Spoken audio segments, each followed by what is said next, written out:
A lot of people, when they Yeah. hear any conversation around this, they're like, "You guys just be quiet. People are gonna have as many kids as they want, and Yeah. don't say anything about that. It's a personal choice." And I'm like, that Yeah. is so simplistic.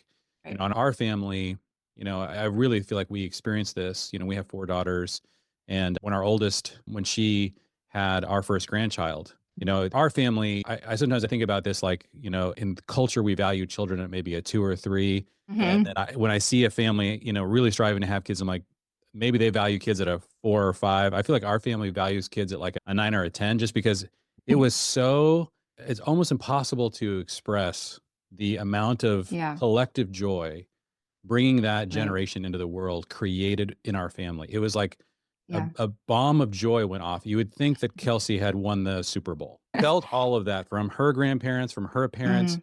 All the Yeah. family was just like, you are a superhero in this family. Like, That's so um, great. and so but that's a Mm. different experience. I think most women, Yes. and so when you ask the simplistic question, like, do you Right. want to have kids?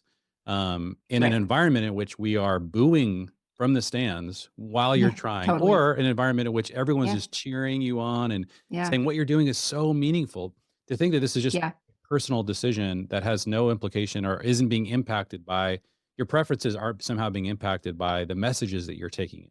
That just Right. seems sort of simplistic. Have you found that Yeah. how did that impact Yeah. these women? Oh, yeah. Well, as you saw from the book, and one of the questions I asked them all was like, what's the most memorable comment you remember receiving, either positive or negative? But, sadly, most of the most memorable comments are negative ones. Hmm, People approaching them, like you're saying, they're just getting booed. yeah, People say, are those all your kids? Like, can I ask why? Like, why right. would you have them all in front of your children? Right. Of Yeah, course, you're like, well, obviously, have you seen them? They're amazing. Like, yes. that's why I have these children. You should be spayed or, things like that. You're ruining the planet. You hear all those things. But I would say on a deeper level, the women talked a lot about the heartache of feeling not understood, either by friends or coworkers, or in some extreme and sad cases by their own families, right?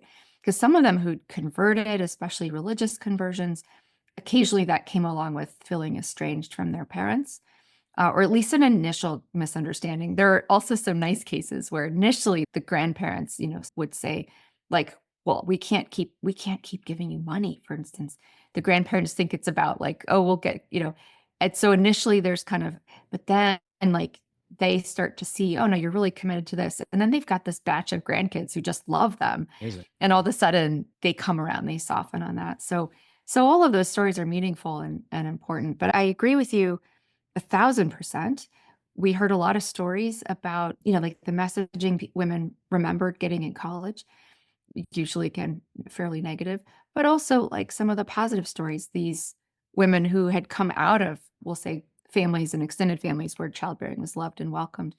So your core message or core idea there, that kind of like we shouldn't speak about this kind of human excellence, the joys of parenting, like the satisfactions, on the grounds that kind of we wouldn't want to influence people's Right. choices, or we ought not influence people's choices. To my mind, it's not just sort of insane. Yeah. It's inhumane too, right? It's inhumane because I think that most Yes. people, certainly people I interviewed, and I would say certainly true for myself, they feel evangelistic about it.